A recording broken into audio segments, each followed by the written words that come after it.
Friends, family, fans, we're back for episode 100 of Back Nine Bets, baby. And we've got the man, the myth, the legend, Pat Mayo, joining us. Hello, Pat. How are you? I like being on the other side of the hosting chair. This is fun. I just have to sit here and talk. You know how nervous I was for my own 100th show, having you on as my first guest of this show. I've done the Wednesday show, but I've been shaved. I've kind of, and I'm excited, Pat. So I'm really excited to chat some golf with you. I'm excited to have you on for the RBC Canadian, and it is kind of interesting, running the show on the other side, like you said. People tell me that they get nervous the first time that they come onto the show or have me onto the show. These people have clearly never met me in real life because I'm such a tiny person that I intimidate no one. Hey, but you've got a very big on-air personality, Pat, and it's different being the person that's running the show than being a guest on the show. I think my nervousness was not nearly as it is now. But when I first showed up for your when I did the FSWA with Blickle, that was the first time I think you and I ever touched base, and yeah, we are. So we've got the RBC Canadian, and I know you've done your best bet show, and we've got Jack saying we've got our two favorite humans. I know you're doing a live show for the first time in a while, so let's chat some golf, Pat. Is there anything RBC Canadian that you're really excited to chat about this week? Not really. I wish the field was stronger. Yes, I do. I think the Canadian guys have a really good chance. Do you think the fact that now that the floodgates are open, it's going to start let's defend our ground now? I hope so. I'd like to see a bunch of guys at the top. I mean, I didn't bet on any of them, so I guess I don't actually want to see them at the top, but I can see it. It's the best slate of Canadian golfers over the past 12 months that I think we've ever seen, but none of them are superstars. So if they all miss the cut, it wouldn't shock me. Yeah, that's the thing. It's like they just power by numbers right now. There's a quality over quantity over quality type situation. And I mean, I've got an outright on one of the Canadians, and it's a really weird. The number on him was weird. I don't know why it was there, but we can chat. Yeah, I think it seems way too long, right? It seems way too long. And I was listening to the Best Bet show that you were doing earlier, which you guys should go check out on Mayo Media Network. I don't understand why his odds are always the way they are when he's one of the most prodigious winners on the PGA Tour. It's no different. I mean, Siwoo doesn't get this treatment anymore because Siwoo's stats are really good. But if you go back and look at all the Siwoo wins, they're all suspiciously long odds for a guy who wins all the time. Because when he gets going bad, he's really bad. And Nick Taylor's exactly the same way. When he's not going good, he's horrible.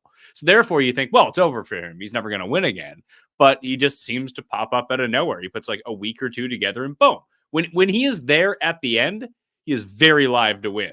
And there's a few guys who are like that. And then this field is kind of composed of the ante of those guys at the top of the leaderboard. After Rory, what is it? Fleetwood, Lowry, Theegala, Noren, Cam Young. It's all the guys who, if they're playing in the final group, you know they're not going to win. It's the ultimate will of losers week, right? If Rory doesn't win this thing, Jeff's going to be thrilled with the results, hopefully. But it's been one of these weeks, Pat, where it's been, when we're not getting Scotty Scheffler winners, we're getting Davis Rileys and Randos. So I'm kind of curious. I want to chat to you about some betting tips, kind of just how you go about structuring your betting card, how you go about betting your betting card as well. So do you have a specific way that all right, if I win one unit this week, I've covered my outright side of things. That's basically what I'm trying to do with Breaking 100, is make sure that only 1 unit worth of outrights is on my exposure. The rest of the bets are all the bread and butter stuff, that I love to kind of do and know that you're going to get that grinding profitability out of there. So I'm kind of curious about how you go about betting your card. Is it the same each week, or is it how you feel? It's really how I feel. I generally try to win 6 to 9 times my money, but I really only bet outright. I'll put in a T20 here, a T20 there. Yeah. I have a T40 parlay this week, which pays 100 to 1. That's going to be a ton of fun when Ben Martin doesn't come inside the top 40. Yeah. But generally speaking, look, I do this. No one should listen to me if they're serious about doing it. I feel like I have a pretty good read on what's going on. I've hit a lot of winners in my life, but if I lose, it's not the end of my day. I lose most of the time, as most people do during golf. So if I can win once every 6 weeks, then I'm going to have actually a pretty profitable year if I'm going to win between 6 and 9 times my money.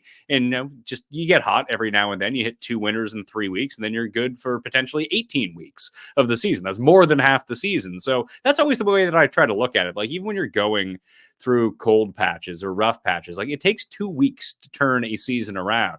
Forget who it was. I think it was Martin last week who hit Davis Riley 200 to 1. He hit that 200 to 1, and he had someone else at a pretty substantial each way at like 60 to 1 or something like that. Ended up with the top 8 each way was. And, you go from a drastically losing season to all of a sudden you're up money. This happened to me 2-3 years ago, whenever it was. Like I was down big, not big, but like depending on who you are, I suppose, down little for some people, down big for other people, depending on what your bankroll is. But I think I was probably down like $2,400 or something like that on DraftKings for the year. Because I don't look at my DraftKings bankroll, my underdog bankroll, my betting bankroll. Like those are all separate bankrolls to me. I allocate how much money I'm going to have for the year for them of what I'm going to put in. And, if I lose it all, then I'll invest more into it because whatever. It's all money that I'm very willing to lose going into it. But I don't treat them all the same. So I was down like over $2,000 playing DraftKings going into the Wyndham Championship. And then I won the PME Open on DraftKings that week. I ended up winning like 10 grand. So all of a sudden you're down 2,400 for the year to being up, $7 grand. And that's all American money too. So that's really like 10 grand my money, which is fantastic. Non-taxable on top of that. So the swings are huge. I mean, I wouldn't say it has anything really similar in terms of how strategy works or how actionable it is, like no limit hold'em. But the swings are very real and very much the same way. You can be on top of the world to down to the top of the world, just like that. So if you can catch like a hot 3 weeks or something like that, it's going to be a great year. Like I can't lose on DraftKings or betting this year. It's impossible because everyone goes through the want, like if you do go on a good run and you have 2 really good DraftKings weeks in a row, or you hit an outright winner 3 of 4 weeks. It happens to all of us. We luck into it every now and then. Yeah. You feel like, well, I am good at this now and I can't lose. And then instead of betting $50 per golfer, you're betting $200 per golfer. Be like, well, I usually try to have somewhere between $2 and $4 grand per winner if I'm going to hit an outright winner. That's what's going to pay me coming back. And then all of a sudden it's like, oh, maybe 20 grand is where I need to go. Maybe 10 grand is the number that I need to go at. And then like 3 weeks later, you have no money left. So everyone has to go through that cycle once or twice before you're like, you know what? I'm good with winning this amount of money, and this is sustainable for my ecosystem. The way that you go about it and how you structure your bets is more of, I would say it's a lot like playing cash games, where you're not really ever going to get wiped out in any sort of week. A bad week is probably like, I don't know, like 30% ROI. It's possible that you get wiped out. Everyone has like a bad week. Oh, yeah. But there are very few weeks where you're taking a big L with $0 coming back. I have a lot of weeks, especially in the betting market, where I have $0 coming back my way. And you just have to be the type of person who's okay with that. Yeah. There's 2 situations here. One, you got to be able to know that you can lose that amount of money. And 2, Pat, we've lost you. I can hear you perfectly clear, but I've lost your video for some reason. Oh, no. That's no good. And I've tried to remove you and I've brought you back. And I'm going to do it one more time and just see what happens. So hang tight. I know what the deal is. Okay. I think my camera ran out of juice. Oh, boy. Interesting times. So is that rejuiceable, or are we in a black hole right now? We should be good. All right. Because I might have to log myself out and log myself back in. Okay. But let's see here. I don't know what's going on with this. Yeah, we've got a Mayo rage. We got an outrage. All good. Your video obviously not there, but the audio is very crisp. So till then, I guess we can chat about, like, do we know who's going to black out this week? I guess in the meantime. Oh, there we go. Hello. Beautiful. Ta-da. There we go. There we go. Awesome. Just let me know if it happens again.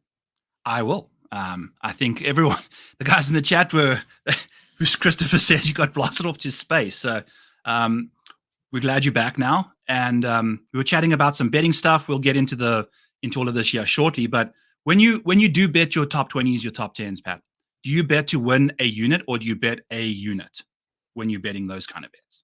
I don't even think about stuff in those terms. It usually depends on how much money I have in my account at any one time.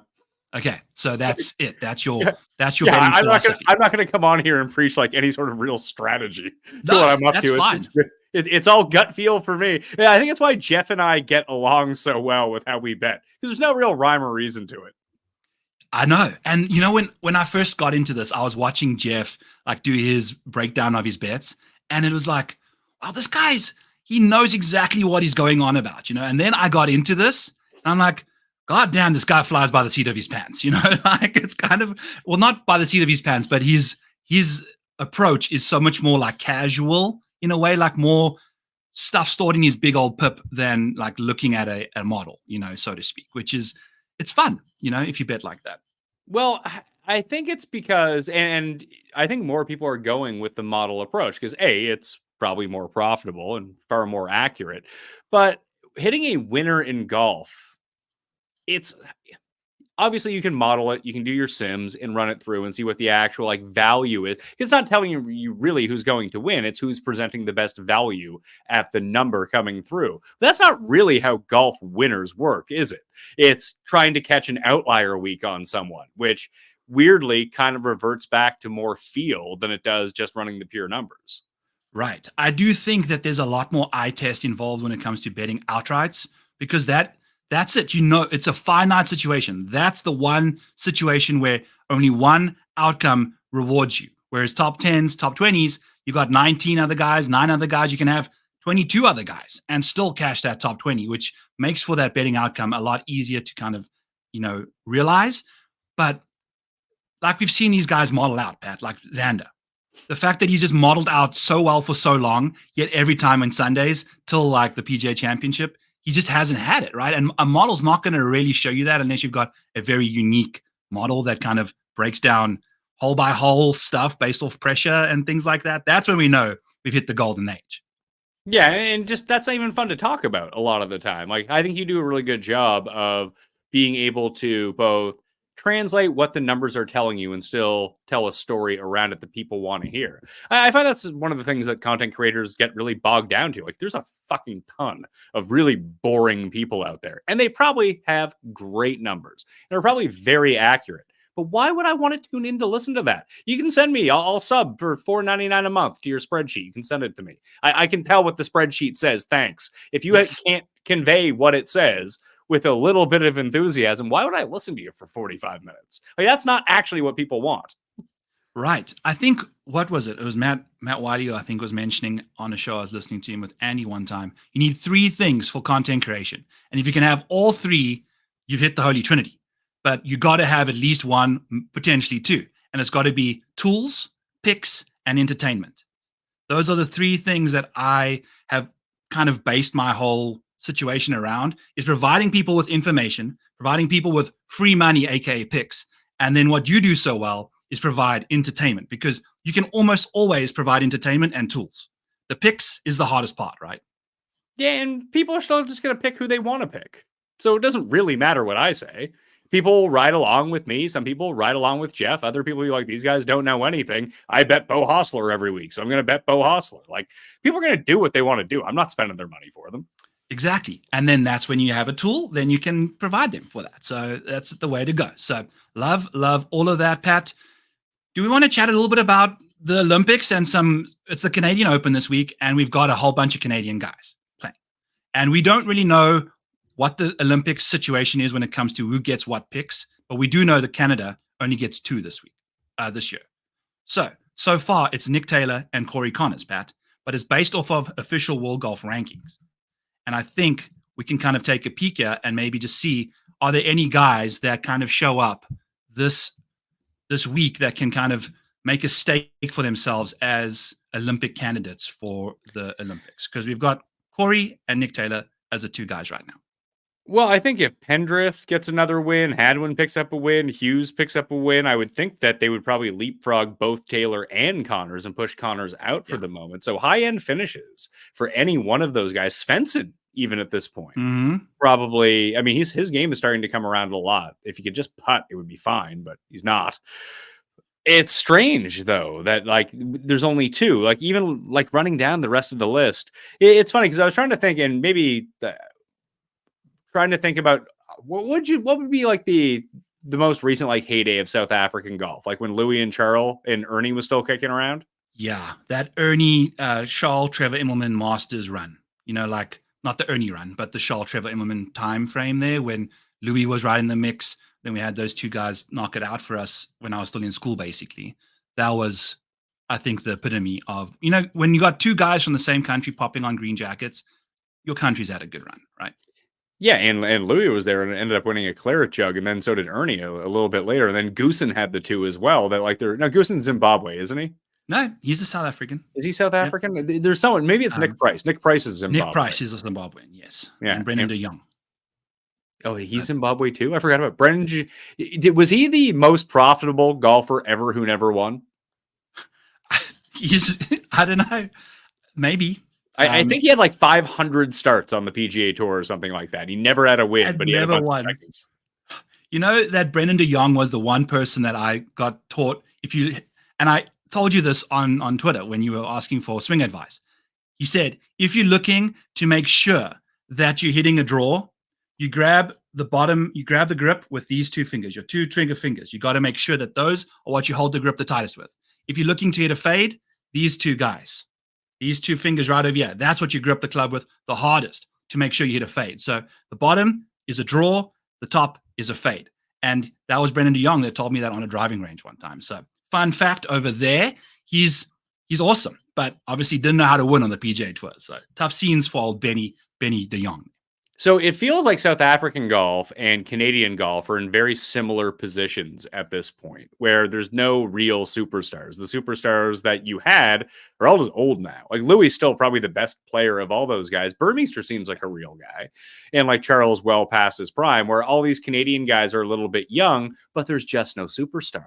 And there's never been a superstar. Weir is the closest thing to a superstar we've ever had.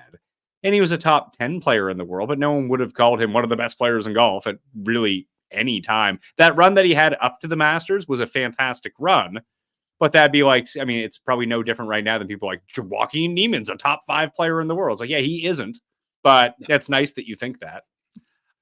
That's the fun part, Pat, is I've been preaching about Joaquin. And remember when I was on your Masters play-by-player show, I've been preaching about track record in these Masters, right? And we had Sahith show up and we bet him both at the Masters and the PGA.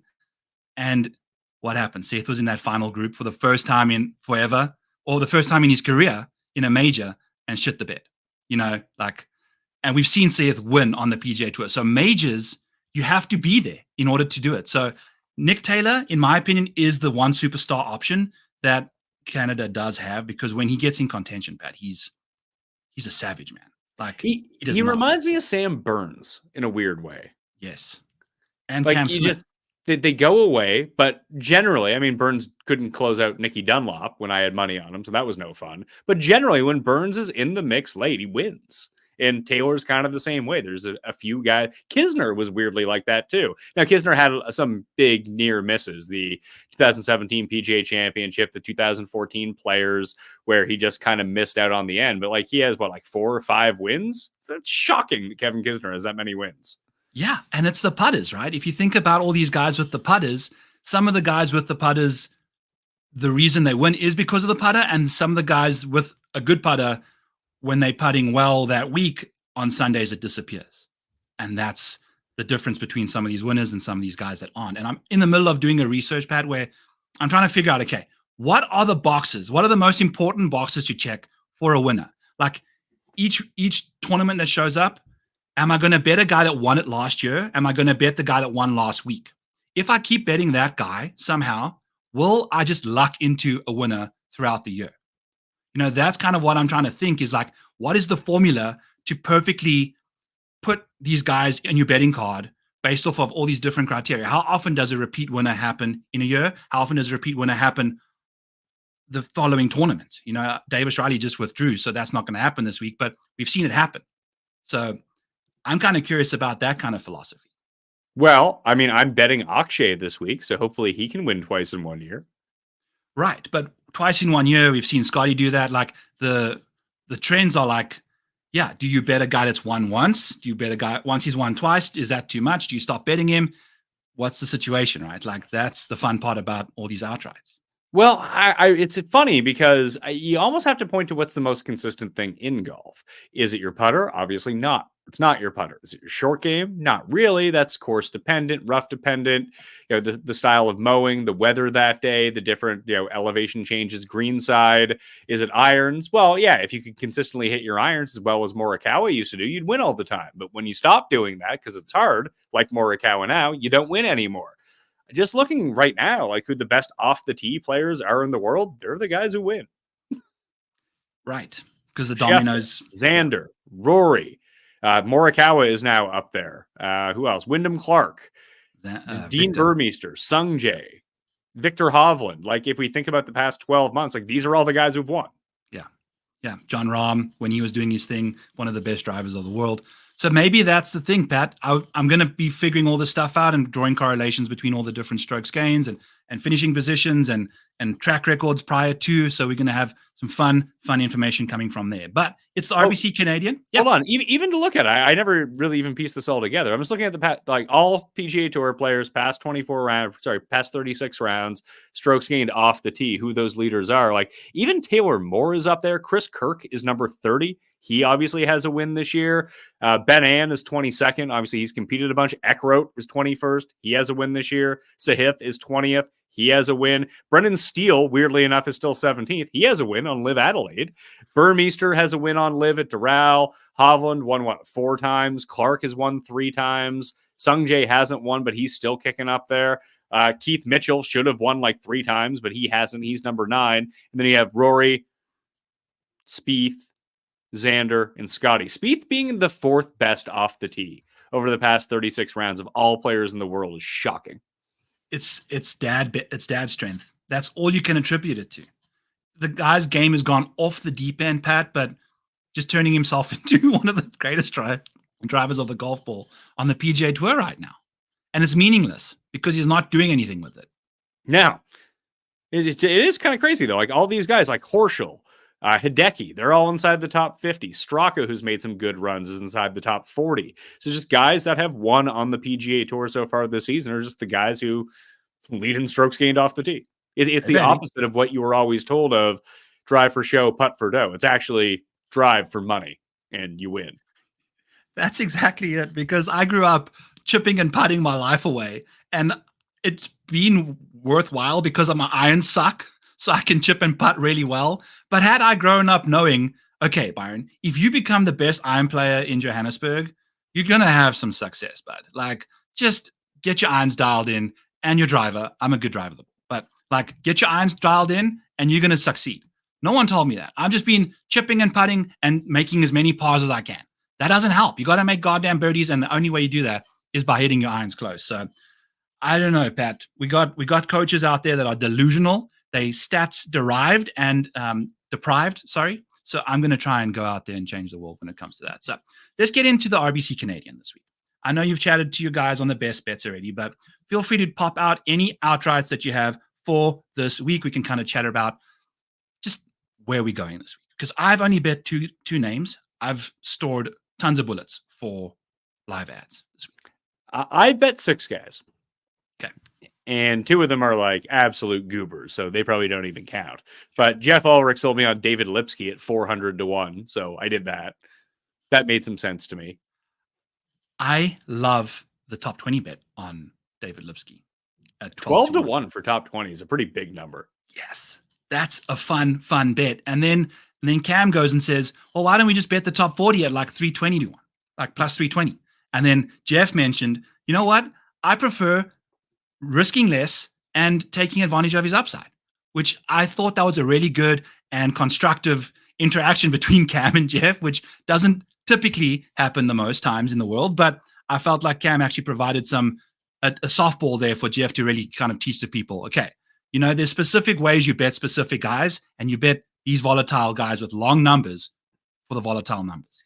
Well, you did this with Doug Gim for 3 months straight, and then it finally stopped happening, but just top 20, top 10 or top 20. Don't bother about the top 30. Don't bother with the top 40. If he's going to play well, he's going to finish 13th or 8th or something like that. And you can really cash in. I mean, trying to get lucky enough to maximize cashing in on these guys is half the battle.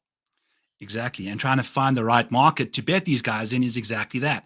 And Corey Connors, Pat, the lowest priced Canadian in the field, does not have a top 10 in the last 12 months of regular individual stroke play golf.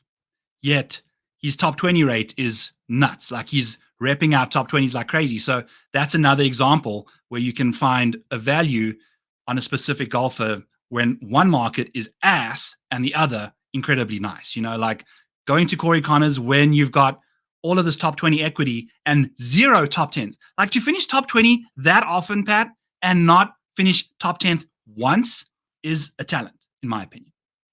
Even to go back to that off the tee, because I'm looking at the off the tee guys here. I mean, there's a reason Cam Champ has 3 wins on the PGA Tour. And you know what the funniest thing is during those weeks, it's the weeks he's putted well. It is. I mean, that's the perfect match, right? Yeah. But it wasn't even like his irons and driver was the reason he won. He just had that like confidence that I've got this skill set at a golf course that requires distance. Maybe I'll putt well today and just win a tournament. Like that's so weird.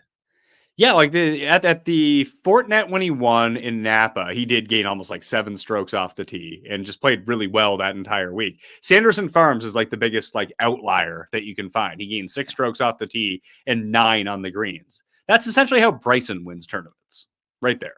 Yes. Those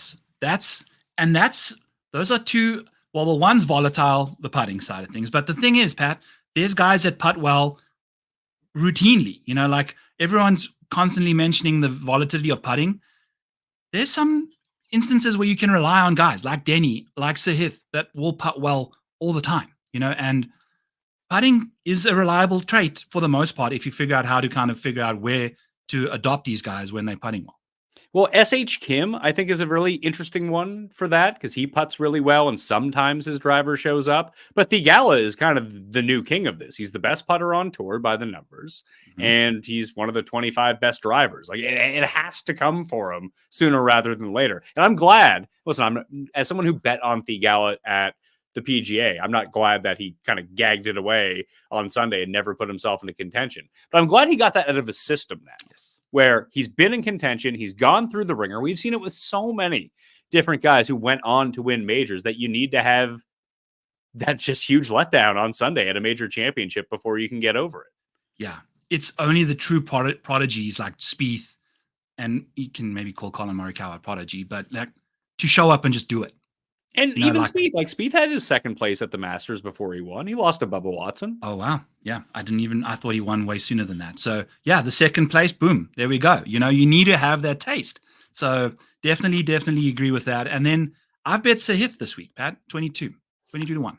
I was going to do it and I should have, but I bet Shane Lowry instead. Oh, okay. Why did you go to Shane? Fucking loser. Yeah, I know. So you go. Because I think I looked last, the 2019 RBC Canadian Open. Shane got to minus 15 and finished second. I think that's the lowest he's ever got to par in his career. Is like minus 15. No, he won at Firestone at a lower number than that, or he won one of the DP World Tour Championship things. He won in the desert as well. I'd be curious to know what he ended up coming at Wentworth. It's really this Wentworth split because obviously the same designer as Portrush, as Royal Liverpool, and also Wentworth. I just think that when you look at Wentworth, just like look at it and look at Hamilton, just a lot of similarities. And there's a lot of similarities between both the layout of the course, the strength of this field, the top end of this field. So I'm just kind of going with that and rolling with it this week. And Lowry did putt well at the PGA Championship. Maybe he won't lose 7 strokes on the green this time around. Maybe he doesn't need to gain 8 like he did in 2019.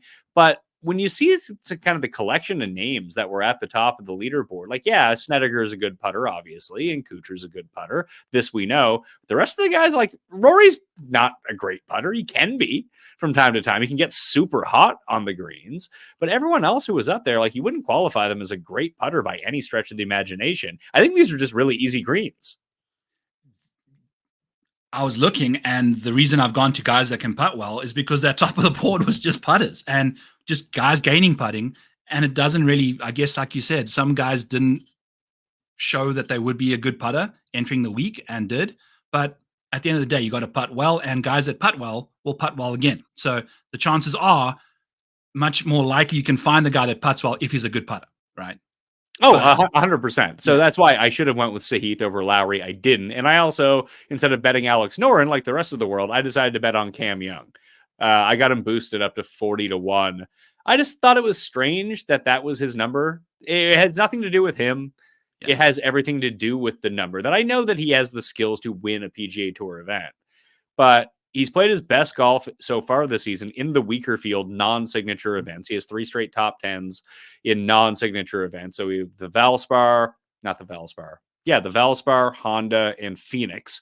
He has top 10s. Those are the last 3 times he didn't play a major or signature event. And he's played pretty well at shorter courses throughout the course of his career to this point. And he's someone who can spike with his putter. He doesn't generally gain all that many strokes. In fact, he loses strokes putting, but when he gains, he tends to gain a lot, which is something that I really like to see. And he kind of fits it. He's great off the tee, albeit not recently against, stronger fields, but against this field, it just felt like he was 30-1. Like, I swear to God, he was 35-1 in a major at the Masters and certain places. And now he's 40-1 to win the Canadian Open against Rory and a bunch of scrubs. Like, sure, I'll take that. Yeah, that number makes a ton of sense. It's just, I've always said he's going to win his first tournament as a major. Like, that's Maybe. just, I would tend to agree. It's a lot like Finau. Jeff and I always had that discussion that Finau's win is going to be a major or some really strong field event. Now, he won Puerto Rico, but that was way back. And then when he finally got the next win, it was at the first playoff event. Yeah, right. Exactly. And then when Cam just blasted one into the ocean over there at the Northern Trust. That was it. It was exciting because I never bet on Finau. He was 80-1 that week too. People had just given, and that's what this number I feel like reflects with Cam Young. Yes. People are just fed up with betting Cam Young. Well, yeah, because if you're betting Cam Young, your overall return is completely disgusting. Like his odds are always shit. Yeah, zero. Outright odds shit. Top 20 market last 12 months betting to win $100 per shot. $648 lost for Cam Young, like in the T20 market. So it's like, what are we doing here? The odds are always crap. But now this week in a small field, like I keep saying small field, weaker field, you're getting a 40-1 on a guy that's got like this major pedigree. I can agree with you there. So we'll see. I think Paul Tesori broke Cam because we saw peak Cam at the match play, which was the first tournament Paul Tesori caddied for Cam, and then broke him after that. Like they didn't know what to do with Cam Young. Like, remember, we were like, okay, Paul Tesori on the bag with Cam, we're going to start winning some tournaments. And then it just went, he broke. Sort of. I mean, I wouldn't say that he's playing all that poorly. Like, he has a bunch of top 10 so far this year. Most of them, even in the weaker fields, even in the strong fields, he had a top 10 at the Masters. Like, the guy's been pretty close. Yeah. Well, when you had Paul on the bag, he doesn't have him anymore. So it's now we're going back to old Cam of old, where we can expect this W at some point. So we'll see what he can get up to. Like I said, the other guy I have is Nick Taylor at 70-1 when Mackenzie Hughes is like 40-1. Like, I don't understand. I understand he's playing well right now, but the guy doesn't win prodigiously like Nick Taylor does. So 70-1 on Nick Taylor was a very fair number in my opinion. And I don't know, Pat, like, I don't know what the bent POA greens mean. In my opinion, is that like what surface are we going to get this week? Are we going to get like, is it a POA like West Coast POA, or is it like TPC Scottsdale kind of like? Surface? No, it's more POA like Bethpage POA. If that was the way there's a very specific type of grass up here in the Northeast that it's not quite as bumpy as the West Coast POA, at least from the courses that I've played, both on the West Coast with POA and even like my home club is East Coast POA. Like, it's just a more dense grass. It doesn't necessarily get all the true roll, but I do think from what I've read, at least from the groundskeeper report, is that where it's been such a mild winter in Hamilton that the bent is actually coming through already at this time of year. So it's probably bent. Okay. This is the fun part, is like we're trying to bet on grass that's like currently growing right now. And this is the joys of trying to do all this stuff. So, yep, if you're in the mood for Pat's outrights, go check out his Best Bet show where he drops all of that stuff. I've got a few top fives, Pat, that I want to chat to you about. And I'm going to go to Sahith. He is my top 5 guy in my Breaking 100 series. I've lost like $21 on Sahith outrights, but I've won like $60 in Sahith top 5s. Because Been betting him top 5 every time he's finished second and third. Well, that's one way to play it. I think that you could, because you have like this is the ultimate wheel of losers week, right? Yes, it is.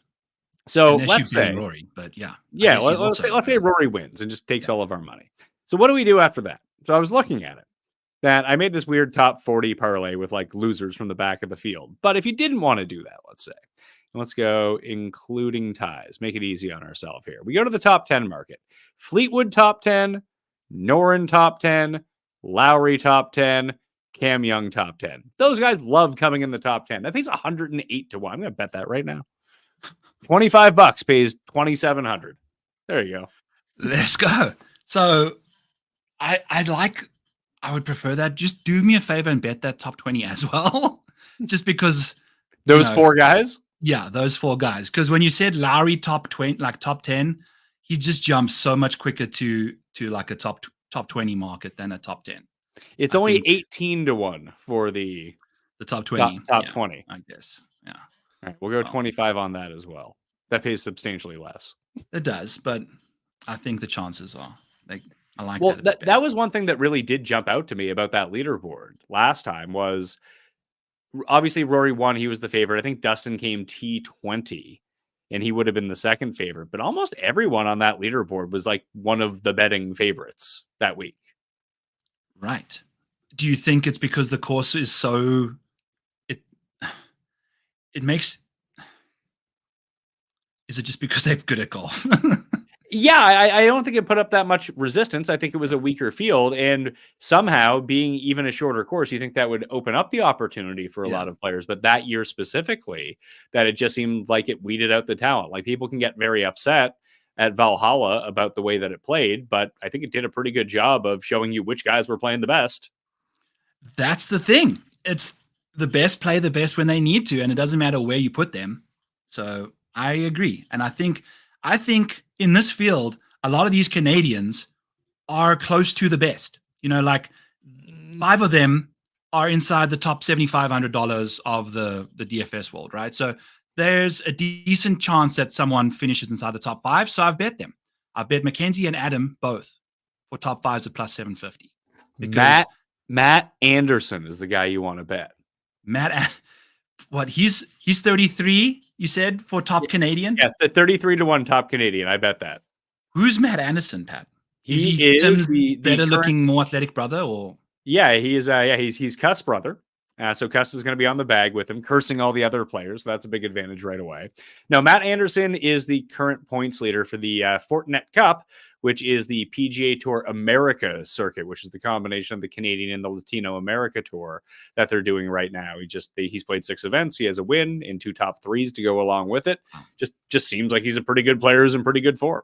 Yeah, and you said he's a Canadian guy? Obviously, he's top Canadian too. So yeah, there we go. I love it. I love it. But if I told you that like Adam Hadwin is finishing inside the top 5, 22% of the time, sorry, top 10, 22% of the time, and top 5, 17% of the time, Adam Hadwin he's a sneaky top 5 guy.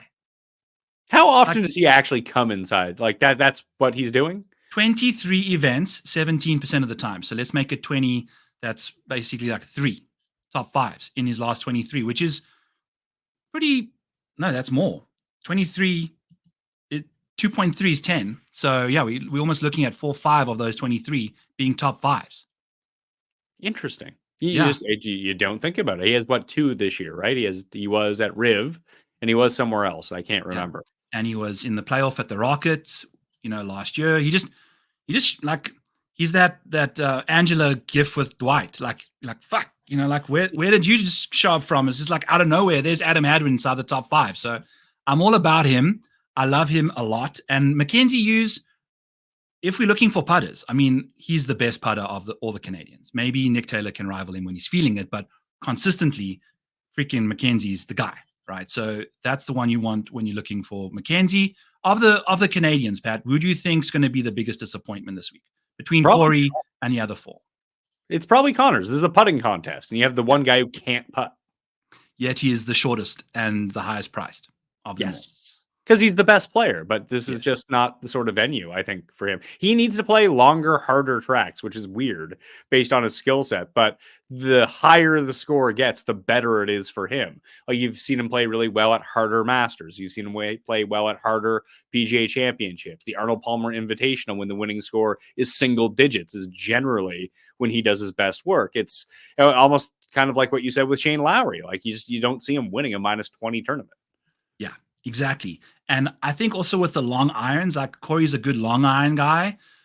I think when you condense it into this 100 to 200 yard bucket, he just gets lost in the weeds, in my opinion. And I don't think he's ever, prior to the last 2 years, he's never really done well in these Canadian Opens. I think he's like really struggled in them prior to. Well, there's a lot of like, I mean, I don't know how it works for just you thinking about it. Like, what's the biggest South African event? The Joburg Open? Yeah, or the Nedbank, the one that Max won. Or the Nedbank. So, like, yeah.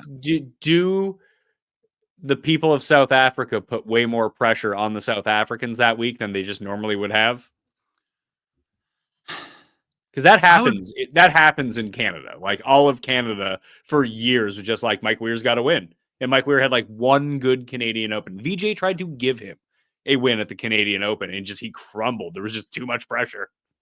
I wanted to say, like the moment you said that, I was like, I'd probably lean more towards the Joburg Open being that expectation. So maybe a country's national open, it's like it's so patriotic, that can be too much emotion, that can be too much stuff that you're trying to defend and stand up for, So, well, people are getting on you too. Like the presence of the Canadian media. I mean, it's not American media, but it's not like Americans in America are like, well, you're American. There's so much pressure on you to win the U.S. Open. No, there's just pressure on you to win every tournament because you're one of the best players in the world. Where you're from really doesn't matter once you get up to a certain level. But we've seen it with Rory at the Irish, or even when Rory played at Portrush for that Open Championship, that there was so much pressure on him, all the media attention on him. It just kind of allowed Shane Lowry to sneak in there because there was no pressure on him to actually do anything. Yes. It was all on Rory, and it feels like that's all on Connors. As a Canadian, like he is the most, I mean, Taylor probably is now because he won the Canadian Open, but Corey Connors has been regarded for the past half decade as the guy in Canadian golf. So when it comes to the Canadian Open, he basically gets treated like he's Tiger Woods and he's supposed to win, and he can't deal with it. Yeah, he can't. And if you take the Valero or what? Yeah, it's the Valero. You take that off the calendar, and Corey Connors is a nobody as a Canadian guy, right? That's the only 2 wins he's ever had is down in Texas. So from what I understand. So looking at Shane Lowry, he won Wentworth at 17 under. So that's nice to see. He won Bridgestone at 13 under, it looks like. He won the Abu Dhabi at a pretty low score. He shot 62 in the first round. He won the Irish Open as an amateur back in the day. That was always fun. And he posted a 62 in that. If Shane Lowry shoots a 62 in a tournament outside of the PGA Championship, I guess he wins. Well, the thing is, Pat, like, how do you go from losing 14 strokes in 2 tournaments putting and then gaining 9 strokes putting at the PGA Champion? Like, that's literally golf. And that's, I think, what everyone's getting really excited about Shane is that he putted well here last time. He putted well at the PGA. He's not a good putter, but we've got this like double dipping of form. Putted well here, putted well last time. Maybe it happens again. I don't know. But Shane Lowry leads the PGA Tour in driving accuracy, which, that's ideal for this golf course too. So yeah, and he's not a lot of stuff he does well. Yeah, he's not short off the tee either. Like he has plus distance, plus he's one of the more accurate players going. Do you have any feel for Ryan Fox this week? Because this feels like a very Ryan Fox course. I think Ryan Fox is turning into a Thursday, Friday guy. I've got him on my fantasy teams, and this dude just shows up and he's at the top of the board entering a Saturday, and then like starts tumbling down. I mean, he didn't finish anywhere remotely close to the top of the board on Sunday after being at the top last week. Like, what are we doing on the weekends, Foxy? And I think that's the thing, Pat, is all these guys, how much are you taking into account that this is a PGA Tour event that's taking place on Canadian soil? Like you got all these guys that can't win on US soil, aka like Shane Lowry now again, Tommy Fleetwood now again. I know Lowry won the Firestone, but Tommy got very close last year. not on I US mean, soil. they should. These are the best players in the tournament. They should be near the top to win these tournaments. And don't forget, Shane Lowry won like 3 weeks ago at the Zurich. Don't forget that. That's a piggyback ride, Pat. Like He may have Rory's got hips are carried. still broken. He may have got carried by his superior teammate, but still, he ended up winning's winning. Sometimes you just have to win, and then it snowballs on you. Someone just pointed out in the chat that I see here that it seems like it's a Kevin Tway tournament. His dad won at this course in 2003. So it's a Tway Pete. It is. And Tway's actually playing good golf right now. He is. He's playing good. I think he was inside the top 10 entering the week on Sunday and kind of just fell down the board there. But he's playing some really good golf. The chat's been, by the way, guys, you guys are rocking and rolling here. Rory going back to Ireland for a major again. So that's the fun part, Pat, is I don't understand how these guys are so good. Like Lowry, all of these scores in Dubai, all of these scores on the DP World Tour, yet he just can't figure it out on the US. Like, what is it about these Euros? Højgaard and Ollison, Thorbjørn Ollison, two extremely talented golfers that came over from the DP World Tour. What have they shown us, really, outside of the Masters for Nikolai? Well, let me ask you this, because obviously you're from a different part of the world. Have you ever played like any sort of competitive golf in Europe? No. But what would you say was the most drastic difference between golf in South Africa and then the courses you would play in the US? Sure. Yeah. So, I mean, I've come from Joburg where it's flat and hardly any wind. Then you get to Iowa, which is every area they couldn't put a cornfield that had hills, they put a golf course. Like that's basically what the situation is. Yeah. So dealing with the wind and dealing with the slope has completely, like I'm a very steep angle of attack guy with my irons. Now trying to hit that into a 20-degree upslope with a pitching wedge and you're like breaking your wrist at impact, because you just hitting into a cliff. So, and you've got a headwind into you. So I get it, like it's different. The grasses are different as well. I didn't even realize grass is, like you come over as a 19-year-old, your dick's hard and you're trying to just win golf tournaments. You don't even realize that there's different grass that you're trying to chip off of, so I've learned a lot doing all of this stuff now compared to actually playing golf, Well, I would always think, and I do think the biggest difference would be, at least in my mind, Ben An should really be playing this tournament, by the way. This is a perfect Ben An course. But I digress. He also won at Wentworth. But I think it's the putting surfaces themselves that I think where this one has a design from an English architect, I think that the putting surfaces just lend themselves well to European players. They feel like they're used to these greens, where I just think a lot of the greens in the US, just guys aren't used to them. Like they're either weird grass or too many undulations, or there's not enough wind affecting some of them. If you play on a ton of coastal courses, like especially the Brits in general, that there's got to be something to that. I don't know. Is it the course? Is it the prize money? Is it the prestige? Is it the legacy? I've yet to figure it out, I guess. And we've also seen these guys like John Rahm and Victor now. You can't even say that they stuck in the European style of golf. Their golf game is perfect for American golf. But they were never Euro golfers, though. They're from Europe, but it's not like they came and played. It's like Luke Donald. Luke Donald went to Northwestern. They'd be like, just like you. Like if you had made it on the PGA Tour and you were 28 years old, you wouldn't be like, well, here's Byron. He's been playing in America since he was 17. Like he gets it. Ludwig, same way. That's fair. That's very fair. And you'd imagine that after being on the DP World Tour, you can figure your shit out coming over here. But you do see some of the guys that have had the struggles, be it Tommy. I mean, Rory's sort of an outlier in all of this, being one of the best players of his generation. But even Matt Fitzpatrick took him a really long time in order to do it.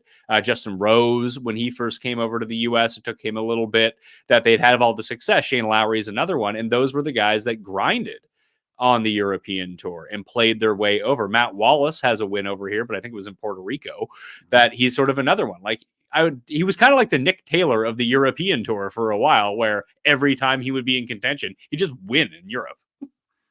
Yeah.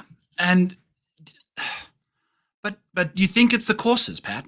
I do. Like, I do. yeah, I it think has that to there's be. just tangible differences Yeah. between the putting complexes, how the balls roll on the grass, just the firmness of some of the greens, how big the greens are, how fast the greens are, the amount of break that you're going to get on these different styles, even probably how they're mowed is probably completely different. I think it's kind of akin to you see some guys that play really well in California and can't do shit in Florida. That's exactly it. That's it. And you would imagine, yeah, because you can't say it's the same course as Europe, but you've got these different situations, right? You got so much more water in Florida. You got, yeah, You know, like why does Lowry always play well in Florida but can't do anything on the West Coast? right, yeah, different driving test, different grass, different putting. I guess, yeah. I mean, I noticed it the first time I ever played in Florida playing on Bermuda grass. I was like, I don't know how to chip off this. Like, this is impossible. Yeah, yeah, yeah. I don't know. I don't know. Once we figure out this answer, Pat, we're gonna become so rich, man. But I do have an answer for you, and it's Tommy Fleetwood top 10 plus 200. What is That's he doing bet. top? Yeah, that's my other top 10 bet, along with Taylor Pendrith. Plus 200 for Tommy Fleetwood. Guy's been returning $400 in that market to win 100 every time. Doing it 44% of the time.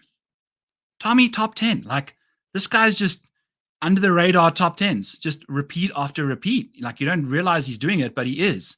And it's scary how consistent he is. And I think this is the reason. Like, these guys that always find themselves inside the top 10, we give them the hardest time because they're always there.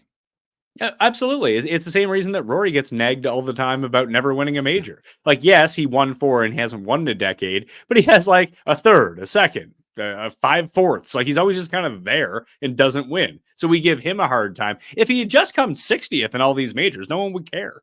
Exactly. That's the thing, is like these guys that are just consistently above average and above being good, that aren't like incredible for one tournament.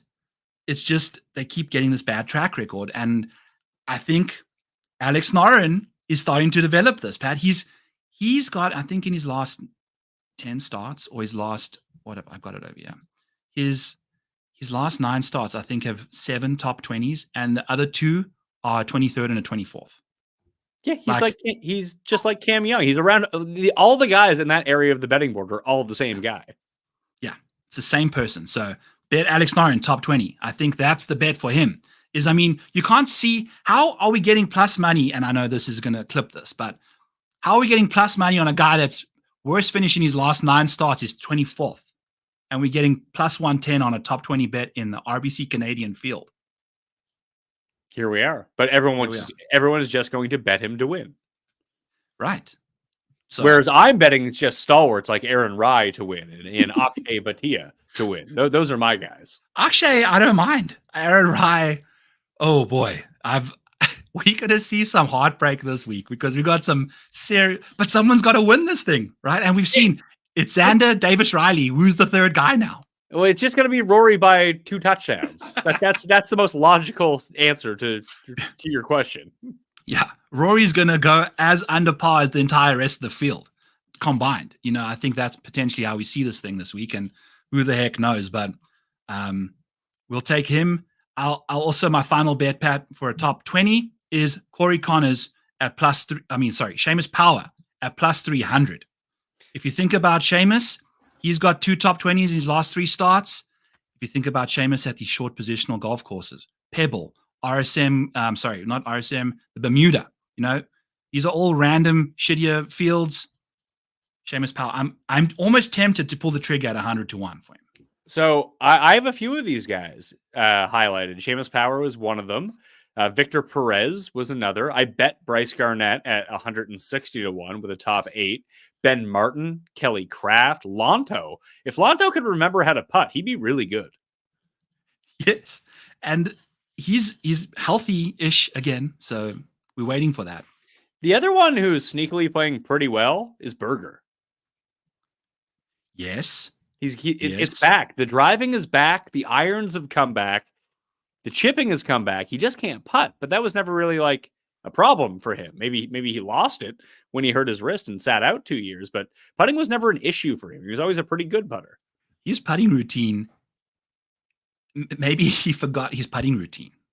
because that thing was so regimented. Does he have the same caddy? Because then wasn't he doing the Wyndham Clark? He invented the Wyndham Clark pre-lineup, right? Like, all right, I'm going to line up my ball, then line up my putter behind the ball, and then line up my caddy behind my ball behind the putter, and make sure that all three of those are in line. And then he's going to step away. I'm going to step away, then step back behind the ball that's lined up, that I know is lined up, and make my 3-footer.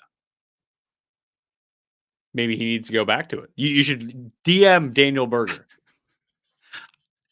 But to me, that's going to take so long to come back because it's such a nuanced process that he was trying to do. And the fact that that's the only missing part, Pat, is very enticing because that can happen at any moment. And the comp courses for Daniel Berger compared to this is a golf course he should thrive on. Yeah. Colonial. PGA National, Sony, Wyndham Championship. Like, these are all Daniel Berger courses. Yeah. Yeah. So he's tempting. He's very tempting. So who would you say, who's your one guy in the triple digits that you're going to send out there as a flyer? Garnett. Ooh, that would be quite the story, right? Because you said he won an alternate event and then he just go win the Canadian. I mean, dude hits every fairway. The irons are really good. And he putts when he's on. So that's sort of the recipe. That's the recipe. And his long irons, suspiciously good. I love it. Because you need those long irons as well when you're laying up on these shorter holes and the par threes, right? Well, all the par threes are tough at this course. And they actually all kind of play longer than they do on the scorecard. And they're all over 200 yards. There we go. I see this guy is trying to try out some Smelly Kelly. There he is right there. Yeah. That's the guy. But this other guy is testing out a lot of nicknames here. Why don't you leave the nicknames to me, pal? You're trying too hard. Kelly Mac and Cheese. We just got all sorts of Garth Brooks voice. We got a whole lot of stuff. Hey, you know what, Pat? We've got the guys in the chat. You're having a good time. So you guys feel free to throw whatever nicknames you want in the Back Nine Bets chat. I'm not going to ban you for life. This isn't the Pat Mayo Experience. This is Back Nine Bets, and I'm friendly. So, Pat, thank you. Thank you for having me on. Congratulations on 100 episodes. I am so proud of myself because I don't do anything routinely or religiously. I'm so bad at, I've been on like 100 diets in the last 5 years. I will start something and then stop, start something and stop. To do 100 Tuesday nights, just sit over here, and this is the 100th time I've done it. I think I've missed like 2 or 3 for, vacations and things, but I'm so proud of myself, and we've come a long way. I said to you in the studio before we jumped on here, wore this shirt in my garage when I filmed on my phone. So, find something you love and chase that shit down, folks. It's so easy to do when you love what you're looking for. So that's my little 2 cents there at the end of the show, because I'm loving what I'm doing right now, and I'm so happy to be doing the show with Kenny. That's been fun. I've just been sitting there and just letting Kenny go to town. I don't know how many times the cop should be called based on what he says on the show, but I'm just nodding. So it's all good. But yeah, that's what we do with Kenny. You just you wind Kenny up, let him go, and just sit there and kind of react. This summer, am coming up on my 4,000th show of the Pat Mayo Experience. Jesus. 4,000 shows. 4,000 shows. Do you know how many hours? That's what? 5,000, 6,000 hours? Yeah, must be around there. A lot. I think I'm just going to stop doing the show. That is incredible. 4,000 shows, Pat. And when you started that, what, 10, 11 years ago, you said? No, the first episode I recorded was in 2010. Wow. So 14 years ago. But it went full-time to 5 days a week in 2000 and the end of 2013, beginning of 2014. How did your first show go? What was that like? Cuss claimed that Sean Green was going to rush for 10,000 yards. That's when I became the first player I remember seeing on the Jets was Sean Green. So I should have known I was destined. Destined. I was sitting in a minister's basement watching the Jets play. Yeah, I was in college, freshman, chapel. Yeah, I had other people there as well. Oh, okay, that's good. You got to use the buddy system in the Capitol basement. Multiple other people were there. We were all was good. It was a safe situation, but I remember vividly was it the Cowboys that the Jets were playing, and I remember seeing Sean Green just going nuts. And I'm like, all right, it's Jets or Giants, and I went freaking Jets, dude. And now, we sit like, goddamn, 13 years haven't seen a playoff game as a fan. It's like that is some true testament right there. So I blame Cust. I can't wait to meet this guy one day, Pat. You'll meet him in Montreal. I'm either gonna hug him so hard, or I don't know what I'm gonna do, because he's the bane of my existence, man. Cuss is a big dude. Don't forget that. Like, people think like he's just kind of like a big dude. Cuss is like 6'4". He's huge. Maybe I can pretend I'm Derrick Henry, and I'll have a few keystones, and then in Montreal, I'll give me a 5-10 yard start and hand me the rock and see what Cuss can do. Well, I told him that, like, he's doing content if he's going to get this free trip up to Montreal and everything paid for. But he's very uncomfortable because Kenny said he would drop $1,000 on like a blind taste test at a fancy restaurant, and Tim's like too afraid to do it. Yes, he needs to. Like, I think this is the trip that Tim becomes like uncanned. I think this is where it happens. Well, it sounds like Cam is coming now too, so it might be off the rails. Yeah, he's got a lot of bad influences for sure. So, awesome stuff. So, Pat, I really appreciate you having me on as a guest. I know that you don't do the guest, so I appreciate being the one. Yeah, this is Back Nine Bets, episode 100, the first guest that showed on. So, Pat Mayo, thank you so much for joining me. Let's have an awesome RBC Canadian.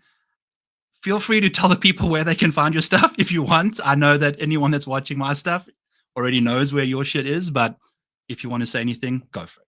Look, subscribe to the newsletter. That's very helpful. But if you want to help me out, Byron out, you want to help Kenny out, the Mayo Media Network out, the family of people, if you haven't yet, code Mayo at Underdog Fantasy. Get your deposit bonus of up to $250. I hope as of next week. I think we're going to get rid of the Listeners League because no one really seems to be liking the Listeners League for just one round. I mean, I know I don't. So, I assume other people don't like it either.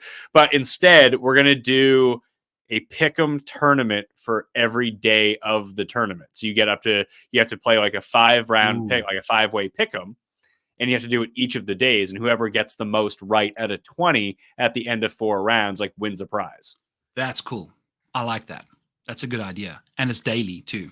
Yeah, it keeps everyone engaged daily. Like, you still win your pick'em entries if you win them, but even if you get like a 3 of 5 one day and then a 4 of 5, 4 of 5, and you lose all your pick'ems, you might still be in the running to win, the $1,500 or whatever it is, and become first amongst all the people competing in it. I like that idea better. And really, what I would want to do for football season is do like an 18-week contest under the same thing. Every Sunday, you make your 5 picks. Whoever has the most right prop picks at the end of the year wins some sort of grand prize. But for next year, doing it, that after we get the one and done filled, basically starting at Pebble or wherever the first signature event is, after the American Express, basically run that through the Masters or through Wyndham, whatever it might be, that we run this like season-long prop pool at the same time too. I think that would be a lot of fun. It would be incredible to see who at the end of all of that, like what the hit rate is. Yeah, it wouldn't be good.